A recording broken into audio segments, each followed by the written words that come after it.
Another video introduced work as F times delta x, so we were concerned with a force that we could apply to an object over some distance to which it moved. The example we used was a car, which is moving to the right and is moving from here to here, and while it's moving we apply force F on it. So while it traverses this distance delta x of the road, we apply this force on it, and as we discussed in another video, work is the amount of energy that can be injected or taken from the car during that interval. But there's a little bit more to the work definition which we should talk about just to be most complete. Remember that F here, force, is actually a vector. So we should really be writing as F with an arrow over it. Likewise, delta x here is a change in position. That's also a vector, so it should have a delta x with a vector sign over it for sure. Because delta x can be to the left or to the right, and force can be to the left or to the right. Or for that matter, we don't always have to have forces and displacements which are always to the left or the right. For instance, a force could be up like that. That could be the force, and a displacement, say, could be down like that. This is certainly a possibility also, but the point is that force and displacement are vectors, so we need to treat them as such.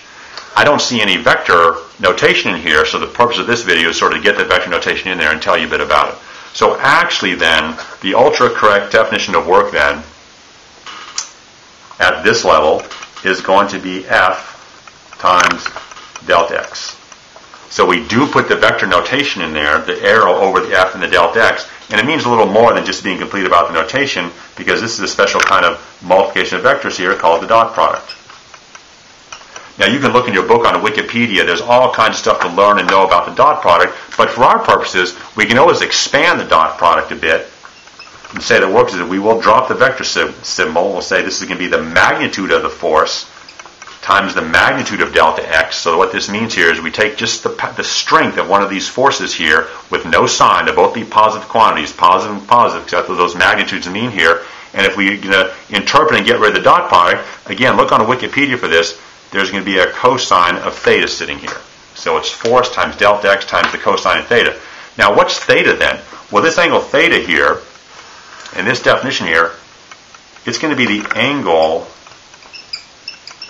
between F and delta x. The angle between it. The angle between F and delta x. And we've already seen two examples, even just in the drawings that we're working on right here. In this case here, if F and delta x are in the same direction, theta would be 0, because F is this way, delta x is this way. That's a 0 degree angle in there, so the cosine would be 0. Or it would be the cosine of 0 or 1, pardon me. And we were just sort of talking about some different cases we might need to consider here. We saw an F and a delta x this way. There'll be some big old theta between the two like this. Looks like almost 180 degrees. Might be something like 175 degrees or 178 degrees. There's another angle in there, which you might puzzle over, well, what would the work be?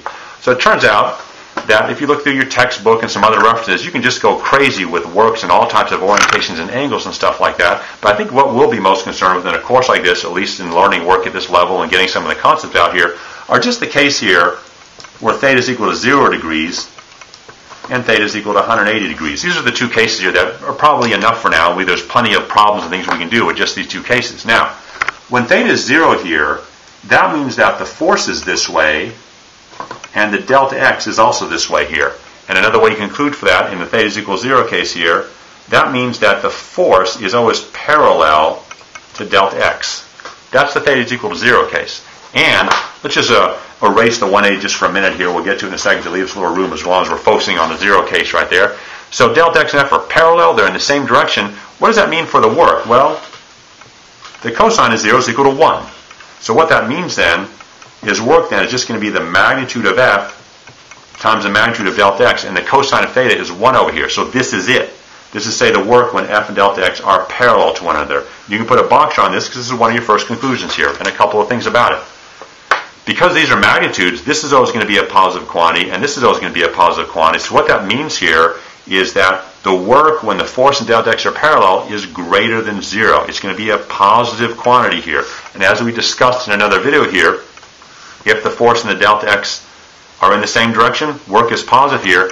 This is a way of injecting energy by doing positive work on something. And from the analogy of the car that we were talking about earlier up here, if the force is to the right and the delta x is also to the right like this, That means you're pulling on the car in the same direction it's going in. You will speed the car up. You will inject energy into a car, and that's exactly what this definition predicts over here, that if work is positive, you will inject energy into the car. The other video told you that work is the change in kinetic energy, so I'll just squeeze it on here as our last item here.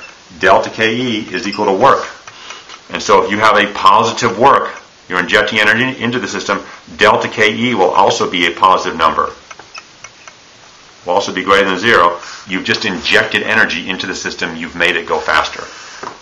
And in the second case that we'll deal with here, the second of two cases that we'll deal with here, go back to that definition of work, but suppose that theta is 180 degrees now. So say we have theta now of 180 degrees. And so what we'll get then, if work is the magnitude of the force times the magnitude of the displacement times the cosine of 180, remember, this is a positive quantity and this is a positive quantity, so the work then will be negative magnitude of F times the magnitude of delta X, and the cosine of 180 is minus 1. That's where the minus sign came from. So what we have now is we have a negative work, because remember, this is always positive and this is always positive because of these magnitudes that we have drawn around them like that. So the work is negative. So this work in this case here is less than 0. And there's your next sort of lesson or conceptual information about work, that if you have a force which is this way, and if you have a displacement which is that way, this is where F is exactly anti-parallel to delta X. They're in opposite directions like that. Force is one way, the displacement is the other. They're anti-parallel. Work is less than 0. Because of the cosine of 180 adds that minus sign to the big product right there. And if you also have this idea here that kinetic energy is equal to the work done, if work is less than 0, delta KE will be less than 0. And you have to ask yourself, what happens to an object if it's the change in kinetic energy is negative? It means energy was taken from it. You are taking energy from the system. You are not injecting energy into the system here. The object in this case here will slow down. And I hope that makes intuitive sense. If you have a car traveling down the road like this, and it's traveling to the right, the delta S is to the right, and you come up on it and you apply a force on that object, which is over to the left like this, you are going to slow that object down. Look, the angle between F and delta X is 180 degrees. The cosine in the definition of work is cosine of 180, which is negative 1. Work is going to be less than 0. Force anti-parallel to X. You are going to slow the car down in that case. So that really is your good operational definition of work. We'll just summarize it one more time here as this video is ending here. Work is the magnitude of the applied force times the magnitude of the displacement times the cosine of the angle between the two. There's the definition of it. And I think intuitively in your mind here, if you can get in your head here and look at the cases here of theta being 0 degrees or theta being 180 degrees, that's a pretty good entry point to beginning to understand the physics definition of what work is here.